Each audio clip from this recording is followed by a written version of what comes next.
Yeah, I asked you a question a moment ago, and your lawyer conferred with you.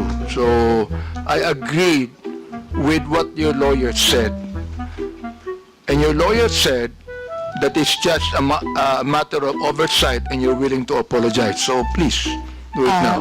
Yes, sir. My lawyer and I talked, and my case is a matter of oversight. And I apologize, sir. Thank you, Mr. Chair. I'd like to manifest that it's the third time that Ms. Crisette apologized to this committee. Let me continue on. On December 28, 2024, Ms. Crisette, Yes, sir. you said, in Tagalog, ang tanga ng gobyernong to, not just as leaders, but as human beings. Is that what you feel? Sir, I apologize. I do not know what happened on December 28 to make me angry. But if I wrote it that time You're apologizing. for not...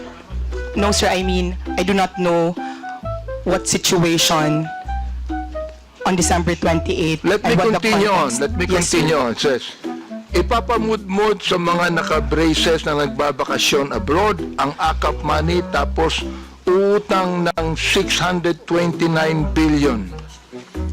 Yung budget ng ayuda this year na pinibigay kung kani-kanino na nag-mall tour pa yung mga tanga na 500 billion uutangin ulit kasi nag-deficit daw. Mr. Chair, Ms. Crisette, ang galing mo naman. Ha? Tanga ang gobyerno, ikaw matalino. Ano? Am I right? Tanga ang gobyerno, hindi matalino ka. Mr. Chair, when one is angry, one says bad things.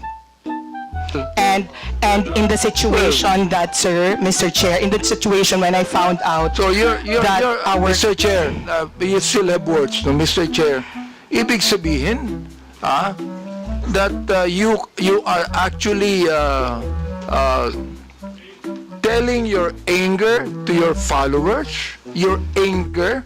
Saan mo nakuha yung anger na yan? I mean, do you have the facts? Do you have the information? Do you have the documents? Mr. Chair? Sir, nasa news po na uutang tayo this year and last year. Sir, sir, please, Mr. Chair, kaya ako nagalit kasi may nakita akong